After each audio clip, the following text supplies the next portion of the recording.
క్రీస్తునందు సహోదరి సహోదరులారా, ప్రభువైన యేసు క్రీస్తు నామములో హృదయపూర్వక వందనాలండి. ముందుగా ఇంత మంచి సమయాన్ని ఇచ్చిన తండ్రైన దేవునికి ప్రభువైన క్రీస్తు ద్వారా కృతజ్ఞతాస్తుతులు చెల్లిస్తున్నానండి. అందరూ బాగున్నారండి. వాక్యం చదువుకొని ప్రార్థన చేసుకున్న తర్వాత పాఠంలోనికి వెళ్దామండి.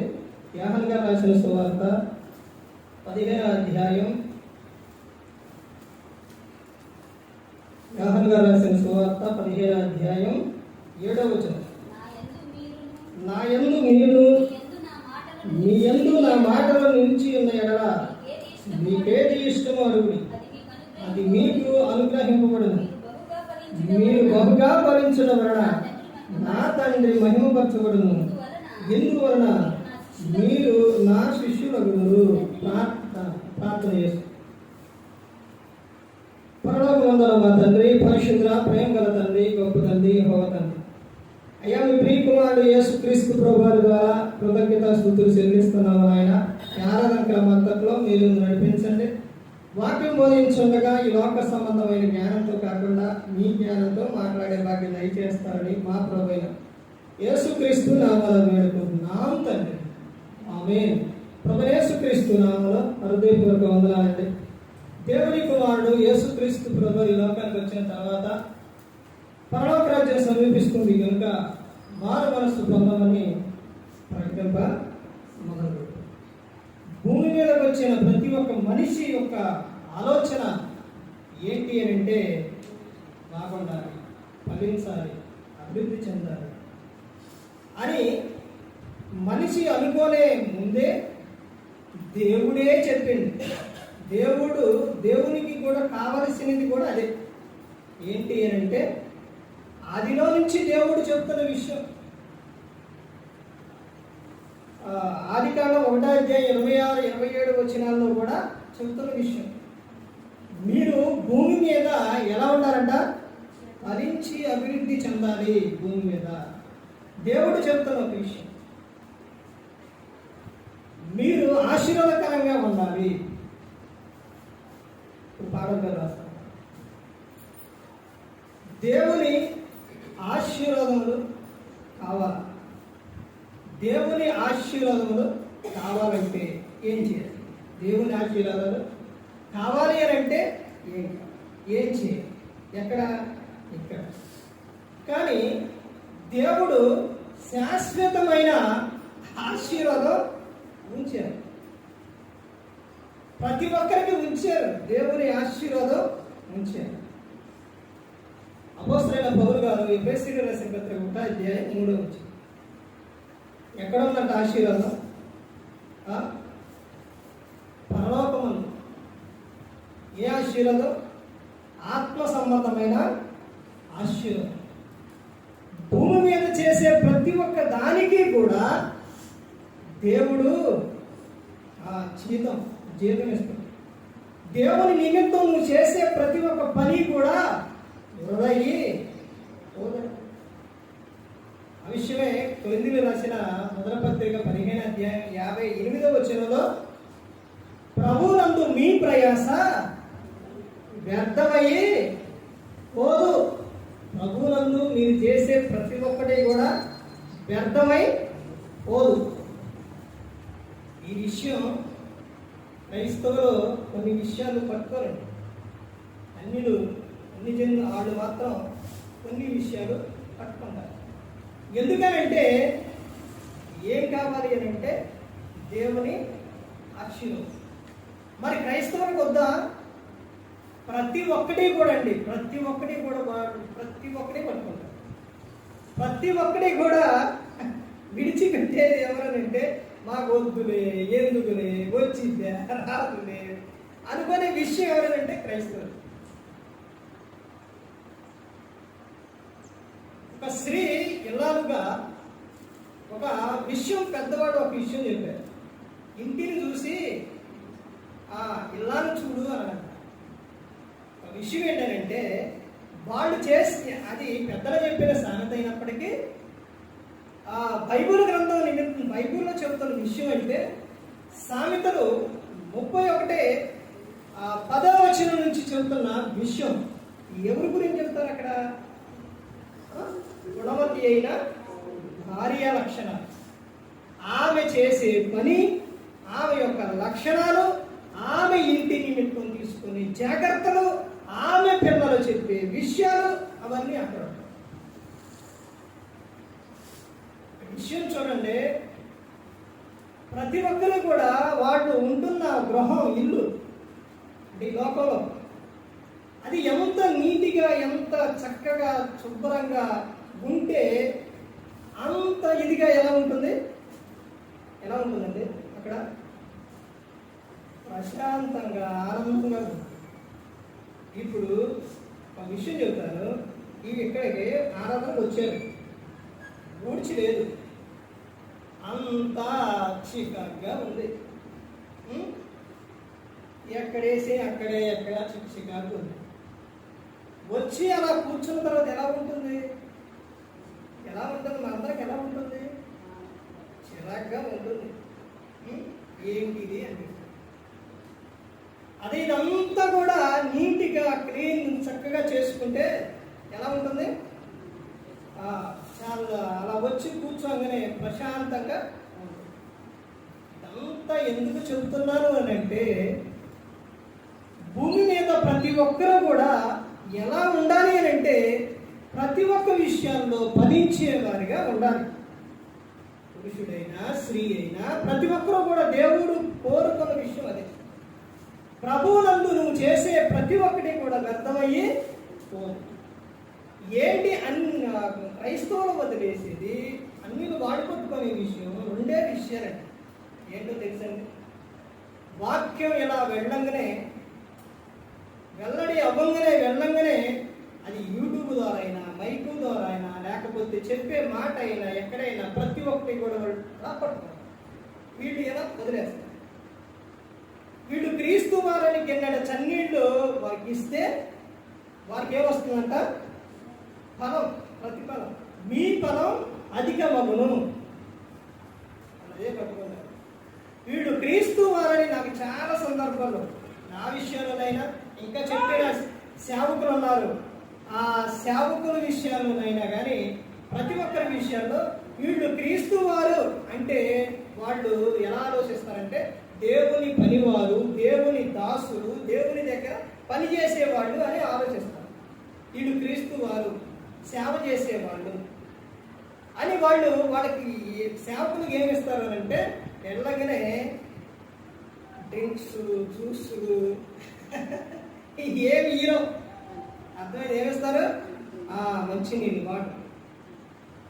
వాటర్ తాగండి అని ఇస్తారు. రెండో విషయం ఏంటంటే, వీళ్ళు దేవుని దాసులు, దేవుని పనివారు కనుక వీళ్ళు మా గృహానికి వచ్చి ఏదన్నా అంటే అలా వచ్చినా కానీ మాకు అది ఆశీర్వాదం. చూసారండి? ఇదంతా ఏంటి అని అంటే, దేవుడి నుంచి వచ్చే ఆశీర్వాదాలు ఎలా వస్తాయి అని అంటే, ఎలా వస్తాయి, ఇంకా ఎలా వస్తాయి అని అంటే, దేవుని ఆశీర్వాదం ఎలా ఉంటుంది, ఎలా వస్తుంది అని అంటే, ఇక్కడ చెప్తున్న సందర్భం చూడండి. యేసుక్రీస్తు ప్రభువారే చెప్తున్నారు. ఏమని చెప్తున్నారు? నా యందు మీరును, మీ యందు నా మాటలను నిలిచి ఉన్న ఎడల మీకేది ఇష్టమో అడుగుడి అని చెప్తారు. ఎవరిని అడగాలి? దేవుణ్ణి అడగాలి. ఇచ్చేదెవరు? దేవుడు. మరి నువ్వు ఆయన దగ్గర లేకుండా, ఆయన వెంట లేకుండా, ఆయనతో సహవాసం లేకుండా, ఆయనతో మాట్లాడకుండా ఎలా వస్తాయి నీకు? ఈ రోజున దేవునితో మాట్లాడుతున్నారా? దేవునితో మాట్లాడుతున్నారండి? చాలా మంది దేవునితో మాట్లాడట్లేదు. మాట్లాడటం అంటే ఏంటి? ప్రార్థన. దేవునితో మాట్లాడుకోవడం అంటే ఏంటండి? ప్రార్థన. చూడండి, ఒక వ్యక్తి ఇష్టమైతే మనం అస్తమానం ఎక్కువగా మాట్లాడాలని అనుకుంటాం. ఎందుకు? ఆ వ్యక్తి ఇష్టం కాదు. దేవుడంటే నీకు ఇష్టం ఉంటే, దేవుడంటే నీకు ప్రేమ ఉంటే, ఏం చేస్తారు? మాట్లాడతారు. ప్రతి ఒక్కటి ఆయనకి చెబుతారు. ఎలా చెప్తారు? బయటికి వెళ్ళేటప్పుడైనా, పని చేసేటప్పుడైనా, లేకపోతే ఏ సందర్భంలోనైనా కానీ ఆయనకు చెప్పకుండా అసలు ఉండలేదు. ఒక ఆయన ఒక సాగు చెప్పిన విషయం ఏంటంటే, ఆ తలంపులు ఆలోచనలు మొత్తం కూడా ఏంటంట? ప్రార్థనలే. మొత్తం కూడా ఏమంటారంటే ప్రార్థనే. అంటే దేవునితో నేను నిత్యం కూడా మాట్లాడుకోవాలి. ప్రతి ఒక్కటి కూడా ఆయనకు చెప్పుకోవాలి. ప్రతి ఒక్కటి ఎన్ని చెబుతూ దేవుడి ఆయనంటే దేవుడి ఇక్కడ బిజీగా అనుకుంటారంటే కాదండి. ప్రపంచం అంతా కూడా మాట్లాడినా ఆయన వింటారు. ఆయన నీకు జవాబిస్తారు. చెప్పిన ఆయన ఏదైతే చెప్పారో అలాగే చేశారు. యేసుక్రీస్తు ప్రభువారు ఎలాగైతే చెప్పారో అలాగే చేశారు. ఇంకో విషయం ఏంటంటే, యేసుక్రీస్తు ప్రభువారు తన ఇష్టాన్ని నెరవేర్చుకున్నటకు రాలేదు. యోహాను సువార్తలోనే ఉంటుంది 17. యోహాను సువార్త ఎక్కువగా కనబడే విషయం ఏంటంటే, తండ్రి గురించి యేసుక్రీస్తు ప్రభువారు ఎక్కువగా చెప్పిన విషయం ఇది. ఈ సువార్త అనేది, యోహాను సువార్త అనేది 3:7తో స్టార్ట్ అయింది. ఇప్పుడు ఎన్ని అధ్యాయాలు? 21 అధ్యాయం. ఎక్కువగా 3:7-21 అలా స్టార్ట్ అవుతుందన్నమాట. దేవునికి ఇష్టమైన సంఖ్య ఏది అని అంటే, ప్రాముఖ్యమైన ఇష్టమైన సంఖ్య ఏది? 7. యోహాను సువార్తలోని ఎక్కువగా యేసుక్రీస్తు ప్రభువారు తండ్రిని గురించి చెప్పిన విషయాలు ఎక్కువ కనబడతాయి. ఇక్కడ చెబుతున్న ఒక సందర్భం ఏంటి అని అంటే, నేను భూమి మీదకి వచ్చినది నా ఇష్టాన్ని నెరవేర్చుకున్నటకు కాదు. ఎందుకు వచ్చిందంటే యేసుక్రీస్తు ప్రభువారు తండ్రి ఇష్టంలో నెరవేర్చుటకు. ఆయన చెబుతున్న విషయం ఏంటి? యేసుక్రీస్తు ప్రభువారు నేను వచ్చిన పని సంపూర్తిగా నెరవేర్చారు అని యేసుక్రీస్తు ప్రభువారు చెబుతున్నారు. ప్రార్థన గురించి చెప్పారండి. యేసుక్రీస్తు ప్రభువారు ప్రార్థన గురించి చెప్పారు. ప్రార్థన చేయండి, మీరు శోధనలో ప్రవేశించుకున్నట్టు మెరుగుగా ఉండి ప్రార్థన చేయండి అని ఆయన ప్రార్థన గురించి చెప్పారు. మరి ప్రార్థన గురించి చెప్పిన ఆయన చేయకుండా ఉన్నారా? చేశారు ప్రార్థన. ఎందుకు? యేసుక్రీస్తు ప్రభువారికి సర్వాధికారం ఉంది. ఆయన రాజులకు రాజు అయి ఉండి, తర్వాత ప్రతి ఒక్కరి పాపాలు క్షమించే అధికారం, ప్రతి ఒక్కరిని పరలోకం చేర్చే అధికారం, ఆది సంపూతుడుగా, ఆధారభూతుడుగా, యోధాగోత్రపు సింహంగా, అన్ని మొత్తం అంత పవర్, అంత శక్తి ఉన్న ఆయన ఇప్పటి నుంచి కాదు. యెషయా గ్రంథం 66 అధ్యాయాలు ఉంటే అందులోని ప్రవచనాలు ఉంటాయి. 9:6లో ఉంటుంది. ఆయన యేసుక్రీస్తు ప్రభువారి గురించి ఉంటుంది. ఆయన ఎలా పుడతారనేది కూడా ఉంటుంది. ఇవన్నీ కూడా యెషయా గ్రంథంలో ఉంటాయి అన్నమాట. ఆయన శక్తిమంతుడు, నిత్యులకు తండ్రి, దేవుని కుమారుడు, మనిషి కుమారుడు, సర్వాధికారం ఉన్న ఆయన, సర్వశక్తిమంతుడు. ఎన్ని పేరుండి, ఎంత అధికారం ఉండి, అలా ఉన్న ఆయన మానవుడిగా మనుషులందరికీ లాగా ఎందుకు ఆయన ప్రార్థన చేశారు? ఎందుకనంటే ఆయన ఈ లోకానికి ఎలా వచ్చారు? మనుష్య కుమారునిగా వచ్చారు కాబట్టి. ఆయన ప్రార్థన చేయడానికి ఎప్పుడు ప్రార్థన చేయడానికి లేచేవారండి. మార్కు సువార్త 1:35 ఆయన కందరకాడనే ఇంకా చాలా చీకటి ఉండగానే బయలుదేరి అరణ్య ప్రదేశానికి వెళ్ళి అక్కడ ప్రార్థన చేశారు. ఆయన ప్రార్థన కూడా ఎలా చేసేవాడో తెలుసండి. హెబ్రీయులకు 5:7 శరీరధారి అయి ఉన్న దేవులలో మహారోదనతోను వేదనతోను కన్యకతోను దేవుని యందు భయభక్తులు కలిగి ఉన్నందున ఆయన అంగీకరింపబడిను. యేసుక్రీస్తు. మరి మనకు ప్రార్థన ఎంత అవసరం అండి? ఇక్కడ చెబుతున్న విషయం అదే. మీకు ఏది ఇష్టమో అడుగుడి అని చెబుతుంది. అలా అడిగిన తర్వాత భూమి మీద ప్రతి ఒక్కరూ కూడా ఎలా కలిగి ఉండాలని యేసుక్రీస్తు ప్రభువు చెప్తున్నారు 8వ వచనంలో. మీరు బహుగా ఫలించడం వలన నా తండ్రి మహిమపరచబడును, ఇందువలన మీరు నా శిష్యులు. మీరు బహుగా ఫలించడం వలన అన్ని విషయాల్లో ఫలించాలి. యోహాను గారు రాసిన ఆ పత్రికలోని క్రీడ, నువ్వు ఆత్మలో వర్ధిల్లుచున్న ప్రకారం సౌఖ్యముగా నువ్వు అన్ని విషయాల్లో ఏమవ్వాలి? వర్ధిల్లాలి. ఒక నీ మాటలో కానీ, నీ ప్రవర్తనలో కానీ, ప్రార్థనలో కానీ, వాక్యంలో కానీ, చేసే పనిలో కానీ, చేప విషయంలో కానీ, ప్రతి ఒక్క విషయంలో నువ్వు ఏమవ్వాలి? వర్ధిల్లాలి. వర్ధిల్లాలంటే మాటలు ఎలా ఉండాలి అంటే ఉప్పు వేసినట్టు రుచి కలిగినవిగా ఉండాలి.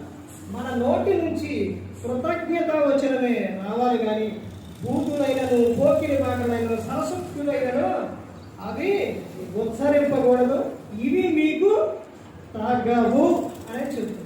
ఎందుకు తగవు అని అంటే, ఎప్పుడైతే నువ్వు బాప్తిస్మం తీసుకున్నావో నీలోకి ఒక వచ్చేసాడు. నీలో ఒకటి ఉంది. ఏంటది? ఏంటి? రెండు చెప్పండి. పరిశుద్ధాత్ముడు. రెండోది ఏంటి? వరం. పరిశుద్ధాత్మను వరం మీరు పొంది ఉన్నారు. మీలో నివసిస్తున్నాయన, అందరిలో నివసిస్తున్నాయన ఎవరు? దేవుడు. పరిశుద్ధాత్మను. మన దేహము ఎవరికి నిలయం? దేవునికి నిలయం. మనలో ఉంది ఎవరనంటే పరిశుద్ధాత్ముడు. ఆయన ఇప్పుడు నడిపిస్తూ ఉన్నారు, ఆలోచనిస్తూ ఉన్నారు. ప్రతి ఒక్కటి కూడా ఆయన మనకు జ్ఞాపకం చేస్తారు. నువ్వు ప్రార్థన మొదలుపెట్టు, ప్రార్థన కూడా ఆయనే చెబుతారు. ప్రతి ఒక్కటి కూడా మీరు బహుగా ఏమవ్వాలి? ఫలించాలి. అలా ఫలించడం వలన నా తండ్రి ఏమవును? మహిమపరచబడును. మీరేమవుతారు? నా శిష్యులు అవుతారు అని చెబుతున్నారు. దేవుని ఆశీర్వాదాలు కావాలి అని అంటే ఒకటి, మనం ఆయన యందు ఉండాలి, ఆయన మన యందు ఉండాలి. మనం ఆయన యందు ఉండమనుకోండి, ఆయన మన యందు ఉండడు. కానీ ఎవరుండరు? అలాగే ఉండరు. అర్థమవుతుందండి? ఎందుకులే ప్రభు, వద్దులే ప్రభు, ఎన్ని సాకులని మాట. ఎందుకు పిలిచినప్పుడు కొంతమంది చెప్పిన సాకులు. ఒకళ్ళు పొలం కొన్నాను చూసి రావాలి, ఒకళ్ళేమో ఎద్దులు కొన్నా చూసి రావాలి, ఒకళ్ళేమో వివాహం. అంటే పొలం కొనేటప్పుడు చూడలేదు, నువ్వు చూడకుండా కొన్నావా? ఎద్దులు 2 చెప్పని ఎద్దులు కొనేటప్పుడు అన్ని ఎన్ని అడుగుతా అంటే అక్కడ ఉన్న వాళ్ళు ఎన్ని అడుగుతారు, అటు చూసి ఇటు చూసి అన్ని పరీక్షించే కదా తీసుకునేది. అంటే ఇవన్నీ రావడానికి, దేవుని యొక్కకు రావడానికి ఏంటి? అవన్నీ సాకులు. ఇలా సాకులు చెబితే దేవుని ఆశీర్వాదాలు ఎలా వస్తాయండి? ఎలా ఫలిస్తారు? చూడండి, ఇంకా ముందుకెళ్తే ఒకే అధ్యాయంలో కొన్ని విషయాలు చూసి మనం ముగించుకుందాం. చూడండి, కీర్తన గ్రంథం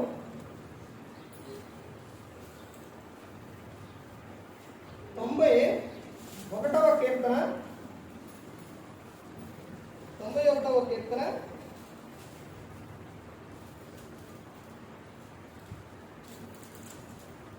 14వ వచనం చూడండి.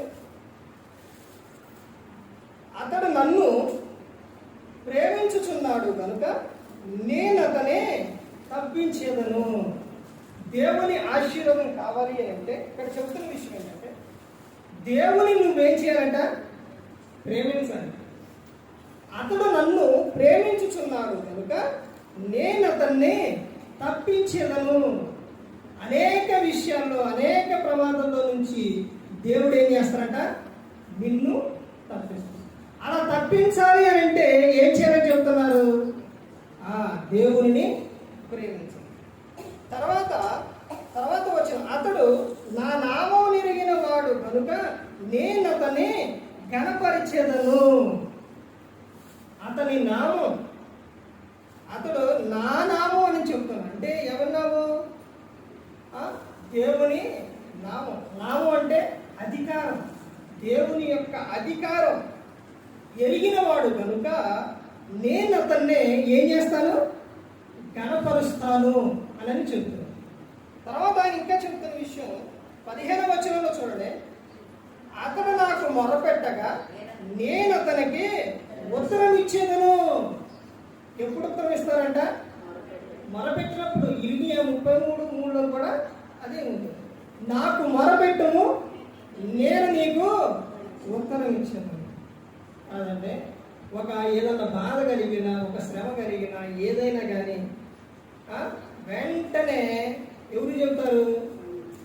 అందరికీ చెబుతారు. దగ్గర ఉన్న వాళ్ళకి, తెలిసిన వాళ్ళకి, అందరికీ చెబుతారు. కానీ దేవునికి మాత్రం నువ్వు చెప్పే విషయం వాళ్ళకి, నువ్వు ఏ వ్యక్తినైతే నమ్ముతావో, ఏ వ్యక్తినైతే నమ్మి నువ్వు చెబుతావో, నువ్వు నమ్మిన వ్యక్తి ఇంకొక వ్యక్తిని నమ్ముతారు.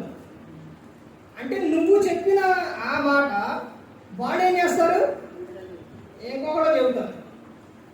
వాళ్ళు ఇంకొకళ్ళకి. చూసారంటే అలా వెళ్ళిపోతూనే ఉంటుంది. కానీ దేవుడు అలా చెప్పడండి. దేవుడు ఒకరి మాట ఒకరికి చెప్పరు. నువ్వు చెప్పే ప్రతి ఒక్కటే. ఇంకొకటి ఏంటంటే మనమే ఇంకో విషయం ఏంటంటే దేవునికి చెప్పే విషయం పబ్లిక్ చేసుకుంటాం. ఎలాగా చెప్పండి? ఎలాగా? ఇప్పుడు ఆరాధనలో, కూడికల్లో, మీటింగ్స్లో ఒకళ్ళు ఏదన్నా ఒక తప్పు చేసినప్పుడు, ఒక అబద్ధం ఆడినప్పుడు, ఏదైనా కానీ, లేకపోతే నువ్వే ప్రార్థన చేస్తావు. అలా చేసేటప్పుడు నీ గురించి కానీ, ఇతరుల గురించి కానీ, అవి ఏవైతే ఉన్నాయో అవన్నీ మొత్తం అక్కడ ప్రార్థన చెప్పామనుకోండి, దేవుడు వింటాడు, జవాబిస్తారు. కానీ అప్పుడు నీ కోసం అక్కడ ప్రార్థన చేస్తారు, కన్నీటితో చేస్తారు, మరపెట్టుకుంటారు, అన్నీ బాగానే ఉంటాయి. ఎప్పుడైతే అక్కడి నుంచి బయటికి వెళ్తారో అది సంగతి. ఇంత చేశారా? ఇక్కడ ఉన్నప్పుడే ప్రార్థన, బయటికి వెళ్ళిన తర్వాత చేసేది పక్కన వాళ్ళు ఉంటే వెళ్ళిపోయి. అర్థమైందండి? అది ఎవరెవరు చెప్పుకున్నారు? దేవుడు చెప్పిందా? నువ్వే చెప్పుకోను. అర్థమవుతుందండి? అందుకని ప్రార్థన చేసేటప్పుడు కూడా దేవుడు చెప్పిన విషయాలు ఏంటంటే వ్యక్తిగత ప్రార్థన ఉంది, అర్థమైందండి, రహస్య ప్రార్థన ఉంది. అప్పుడు చెప్పు.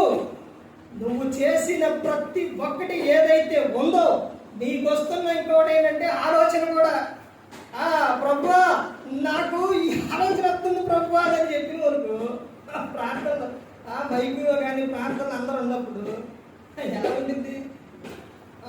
దీన్నే అంటారు జ్ఞానం కలిగి చేయాలి. అర్థమైందంటే నువ్వు వ్యక్తిగతంగా ఉన్నప్పుడు, ఏకాంతంగా ఉన్నప్పుడు, రహస్యం ఉందో అప్పుడు నువ్వు చెప్పు. నువ్వు నీకు వచ్చిన ఆలోచనలు, నువ్వు చేసిన పని ప్రతి ఒక్కటే అది కూడా ఎలా చేయమన్నారు? రహస్యంగా. ఇంకో విషయం ఏంటో తెలుసండి, తలుపు తీసి కాదు. నువ్వు అలా ప్రార్థన చేసేటప్పుడు ఇంట్లోనే తలుపు తీసుకొని ప్రార్థన చేస్తే ఎవరన్నా వస్తే ఏం చేస్తున్నారా అని, ఓహో ప్రార్థన చేస్తున్నారా అని బయట అక్కడ కూర్చొని నువ్వు ఇక్కడ మొరబెట్టి ఇక్కడ చెబుతున్నాయి అన్నీ అక్కడ కూర్చొని చక్కగా వింటాను. అదే నువ్వు తలుపు వేసుకొని ప్రార్థన చేస్తే దేవుడు చెప్పేదానికి ఒక అర్థం ఉంటుందండి. అది గమనించుకోవాలి. ఎందుకు తలుపు వేసుకొని ఎందుకు ప్రార్థన చేయాలి? దేవుడు తలుపు వేసుకొని నువ్వు ప్రార్థన చేస్తే చూసేవాళ్ళు కూడా ఓ లేరు అనుకుంటా అని వెళ్ళిపో. ఇక నువ్వు చెప్పుకునే ప్రతి ఒక్కటి ఎవరి మధ్య ఉంటుంది? దేవునికి, నీకే ఉంటుంది. అర్థమైందంటే దావీదు గారి గురించి ఒక సందర్భం చెప్పాను, మీకు గుర్తుందంటే దావీదు గారు తప్పు చేసినప్పుడు దేవుడు క్షమించింది, కానీ పక్క నుండి చూసిన ఆయన యోబాబు మాత్రం క్షమించడం. అది దేవునికి నరునికి ఉన్న ఒక ఉదాహరణ. ఇక్కడ చెప్తున్న విషయం ఏంటంటే, అతడు నాకు మొరపెట్టగా నేను అతనికి ఉత్తరం ఇచ్చేదను. నువ్వు దేవునికి మొరపెట్టు, దేవుడు నీకు ఉత్తరం ఇస్తాడు. ఒక సందర్భంలో, ఒక విషయంలో కాదండి. ఒక విధవరాలు అంటే అన్యాయస్తులైన న్యాయాధిపతి దగ్గరకు వచ్చినప్పుడు యేసుక్రీస్తు ప్రభువారు చెప్పిన విషయం, అతడే అన్యాయస్తుడు. మరి అతని దగ్గరకు ఆమె వచ్చినప్పుడు, న్యాయం కోసం వచ్చినప్పుడు ఎన్నిసార్లు వచ్చిందండి? ఆ సందర్భంలో ఏం కనబడుతుంది అంటే, దేవుణ్ణి అడిగే విషయాల్లో, అంటే ఆమెకు న్యాయం కావాలి అని వచ్చిన సందర్భాల్లో ఆమె ఎలా వచ్చిందండి? ఒకరోజు వచ్చి ఆగిపోనా పట్టించుకోవడం, మనకి జవాబు ఇవ్వడం అని ఒకరోజు ఆగలేదు. ఆమె ఎలా వచ్చింది? నిత్యం వచ్చింది. అక్కడ చెప్తున్న సందర్భం అదే. తర్వాత విసుకక వచ్చింది, విసుకురాలా వచ్చి ఏం చేసింది? ఓసాడింది. అలాగే దేవుని దగ్గరకు ఇంకో విషయం ఏంటంటే, ఎంతసేపు చేస్తారండి ప్రార్థన? ఎంతసేపు చేస్తాం? ప్రార్థనలో చాలా మంది ఒక 5 నిమిషాలు, 10 నిమిషాలు, ఒక అర్ధగంట, గంట, ఇక అంతకు మించి ఉంటారా? పోనీ ఒక రోజు మొత్తం దేవునితో మాట్లాడుకుంటారా? కానీ దేవునికి ఇచ్చే సమయం కూడా దేవునికి దేవునితో మాట్లాడుకో. దేవుడేనండి జవాబిచ్చేది, దేవుడేనండి ప్రతి అవసరం కూడా తీర్చేది, మనుషులు కాదు.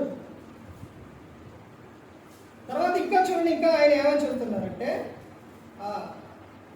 తర్వాత శ్రమలలో నేను అతనికి తోడై ఉండేదను. శ్రమల్లో, నీ శ్రమల్లో దేవుడు నీకు ఏమయ్యాడో తోడయ్యి. మరి నీకు శ్రమల్లో తోడై ఉండాలి అని అంటే, నీకు శ్రమలు వచ్చినాయి, అందులో దేవుడు నీకు తోడై ఉండాలి అని అంటే ఏం చేయాలి? ఇద్దరు కుమారుల్లో చిన్న కుమారుడు తన ఆస్తి అంతా తీసుకుపోయి, అక్కడ ఆ సందర్భాలు చాలా సందర్భాలుగా చెప్పవచ్చు. అక్కడే ఉండి అంతా అయిపోయిన తర్వాత అక్కడే ఉంటే ఎన్ని ఇబ్బందులు పడ్డాడు. తర్వాత తిరిగి తండ్రి వద్దకు వచ్చినప్పుడు ఎలా ఉందో? ఆనందంగా, సంతోషంగా.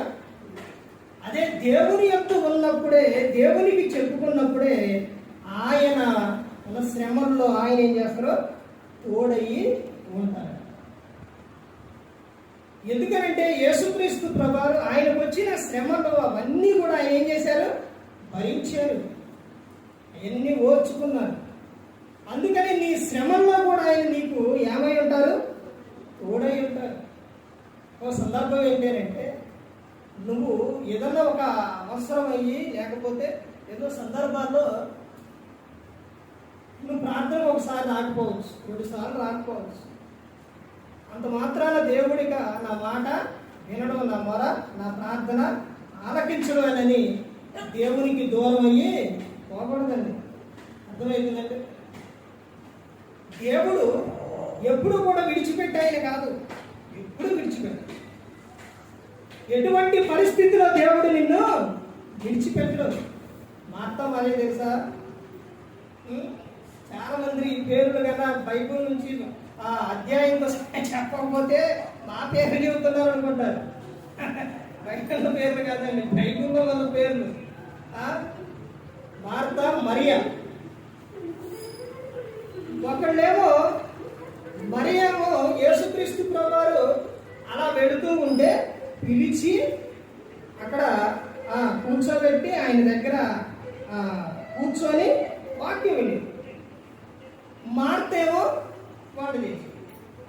అంటే ఒకడు వాక్యం వింటున్నారు, ఒకడు వంట చేస్తున్నారు. ఇద్దరు కూడా అంటే యేసుక్రీస్తు ప్రభువారు చెబుతూ ఉంటే మరియ ఏం చేస్తుంది? వింటుంది. ఇప్పుడు ఆమె మార్తగా ఆలోచన కూడా ఎక్కడుంది? ఈయన దగ్గరే ఉంది. ఇప్పుడు ఆమెకి ఒక ఇబ్బంది వచ్చింది. ఎవరు చెప్పుకుంది? ఎవరు చెప్పుకుంది?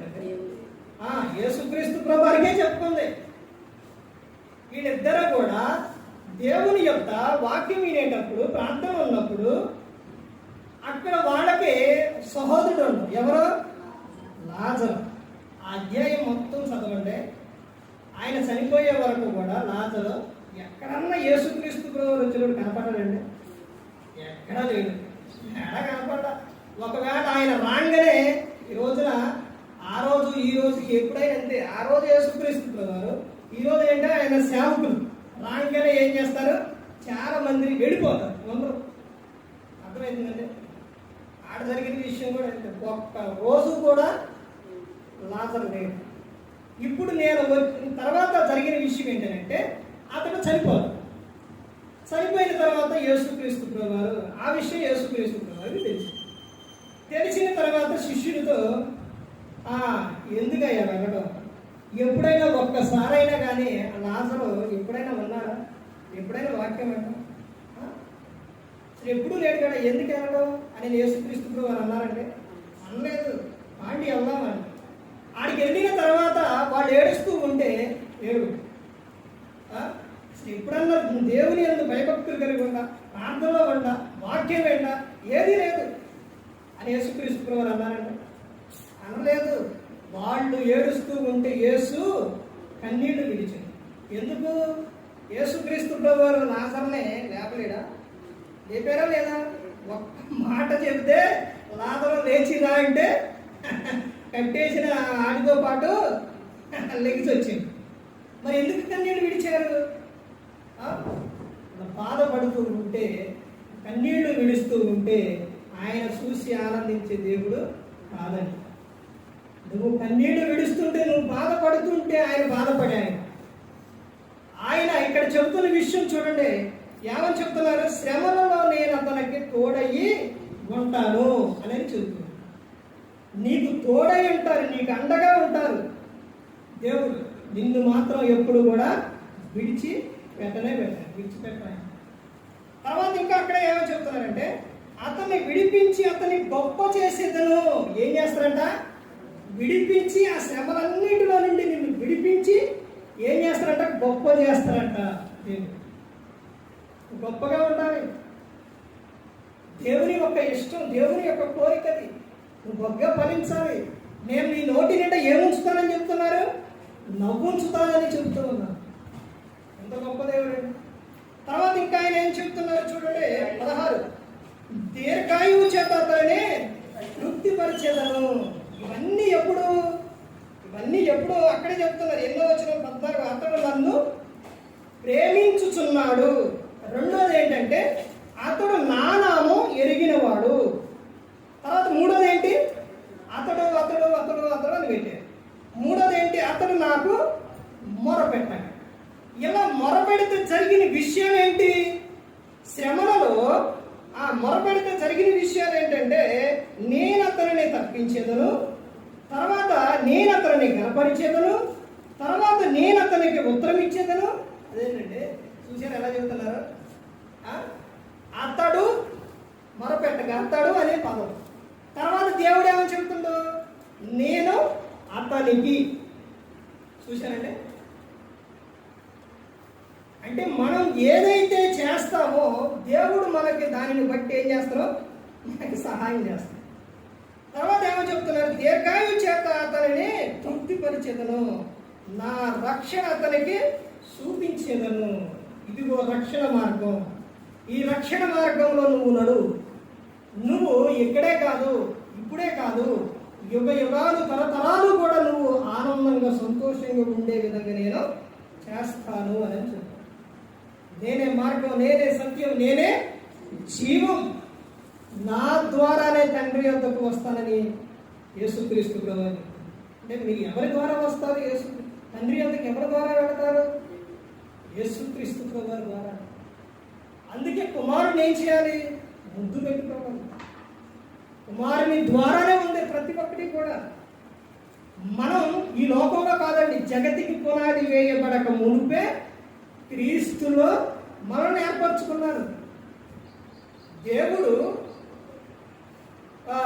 పురుషునికి స్త్రీకి వివాహం అయిన తర్వాత వారిని ప్రేమించి వారికి గర్భఫలాన్ని ఇస్తున్నాడు. అంటే ఆ గర్భఫలం ఇచ్చి ఆ గర్భఫలం దేవుని దృష్టిలో ఎప్పుడున్నారో తెలుసండి? ఎప్పుడున్నారు? వివాహం అయిన తర్వాత గర్భఫలం ఇచ్చిన తర్వాత ఆ దేవుడు గర్భఫలం ఇచ్చిండు, బహుమానం ఇచ్చిండు, ఇప్పుడు ఇచ్చిండు అనుకుంటారా? కాదండి. భూమి మీద ప్రతి ఒక్కరు కూడా ఉన్న ప్రతి ఒక్కరిని కూడా దేవుడు జగతికి పునాది వేయబడక మునిపే నువ్వు దేవుని దృష్టిలో ఉన్నావు. దేవుని దృష్టిలో అందరూ ప్రతి ఒక్కరు ఉన్నారు. మరి ఎందుకు నరకానికి వెళ్ళిపోతున్నారు మనుషులు? ఎందుకు నరకానికి వెళ్ళిపోతున్నారు?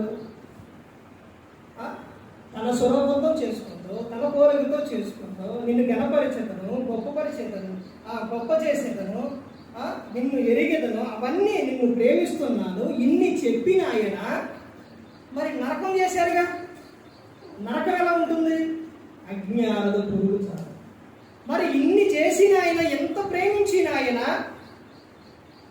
మరి మనుషులు నరకానికి ఎందుకు పంపిస్తున్నారు? ఇప్పుడు ఆలోచించారా? అసలు నరకం ఎవరికి? మనుషునికి కానే కాదు. నరకం ఎవరికనంటే అపవాదికి. అపవాదిని వెంబడించడం వలన ఎక్కడికి వెళ్ళిపోతున్నారు? నరకానికి. దొంగని నువ్వు దొంగతనం చేసేవాడు ఎమ్మడించుకుంటూ వెళ్ళావు అనుకోండి, ఏమైపోతావు? ఏమైపోతాండి? దొంగ. అర్థమైందండి? దొంగని ఎమ్మడించుకుంటూ వెళితే ఇతడే దొంగ, ఇతను మంచివాడు అంటారండి. అందరూ ఇప్పుడు మూవీ చూసేవాళ్ళు ఉన్నారండి. మూవీ చూడవు, కానీ వెళ్ళా హారు కాడికి వెళ్ళి అలా నుంచోను. ఇప్పుడు అతను టికెట్ తీసుకొని లోపలికి వెళ్తాను. ఎవరు? ఒక అతను. నువ్వు అతను వెళ్ళిపోయే వరకు అక్కడ నువ్వు నుంచున్నావు. ఈ లోపులోనూ ఒకడు చూశారు. ఇప్పుడు ఏమనుకుంటారు? అందుకనే చెప్పారు కీర్తనలో, ఒక్కొక్క కీర్తనలో అందుకే చెప్పారు ఏమని? దుష్టుల ఆలోచన చొప్పున నడవక, పాపుల మార్గం నిలపక, అపహాసులు కూర్చుండక. నువ్వేం చేయకపోయినా అలా ఉంటే నువ్వు మంచోడివే, మంచిదానివే. కానీ అలా ఉండడం వలన జరిగిన విషయం ఏంటి? వాళ్ళ లక్షణాలతో నీకు కూడా సంబంధం. అందుకనే అపవాదిని వెంబడించడం వలన ఎక్కడికి వెళ్ళిపోతున్నారు అని అంటే నరకానికి వెళ్ళిపోతున్నా. కానీ మనిషి దేవుడు పంపించట్లా. నీ మనిషి అంతరకు మనిషి ఏం చేస్తాడో వెళ్ళిపోతాడు. అపవాది ఎరలో నుంచి, అంధకారమైన చీకటిలో నుంచి, ఆ భయంకరమైన స్థితిలో నుంచి నన్ను మనందరిని తప్పించడానికే యేసుక్రీస్తు ప్రభువు లోకానికి వచ్చి ఆయన శిలువలో మన కోసం ఆయన ప్రాణం పెట్టాడు. ఆయన ద్వారానే పరలోకం. ఆయన చెప్పినట్టు విని ఆ మార్గంలో నడిపితే ఎక్కడికి వెళ్తారు? పరలోకానికి. దేవుని ఆశీర్వాదాలు కావాలి అంటే ఒకటి, ఆయన యందు మనం ఉండాలి, మన యందు ఆయన ఉండాలి. తర్వాత భూమి మీద బహుగా ఫలించేవారిగా ఉండాలి. అలా ఉన్నప్పుడు యేసుక్రీస్తు ప్రభువు శిష్యులు అవుతారు అని.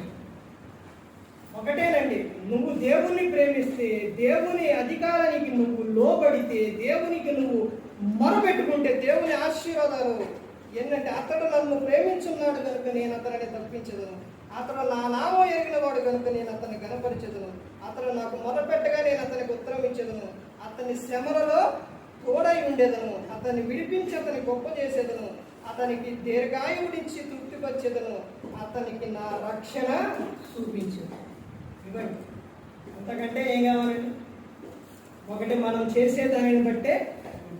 ఈరోజు దేవుని పని విషయాల్లో, ఆరాధన విషయాల్లో నువ్వు నిర్లక్ష్యం చేస్తే దేవుని ఆశీర్వాదాలు వస్తాయండి? అర్థమవుతుందండి? దేవునికి ఇచ్చే సమయం ఎంత? నువ్వు దేవునికి ఇచ్చే సమయం ఎంత అంటే, దేవుడు ఎన్ని రోజులు, ఎన్నిసార్లు, ఎన్ని విషయాలు కాపాడుతున్నాడండి. చివరిగా ఒక విషయం చెప్పి, ఒక పెద్ద ఆయన హాస్పిటల్కి వెళ్ళాడు. యూరియన్ అయినాక వెళ్ళాడు. డాక్టర్ గారు ఇంజక్షన్ చేసి ట్యాబ్లెట్ ఇచ్చి 5 నిమిషాలు ఆగిన తర్వాత వెళ్ళిన తర్వాత యూరియన్ పోసుకొని వచ్చారు. వచ్చేటప్పుడు వెళ్తామేంటయ్యా ఫీజు డబ్బులు అన్నాడు. ఫీజు అంటే, దేవా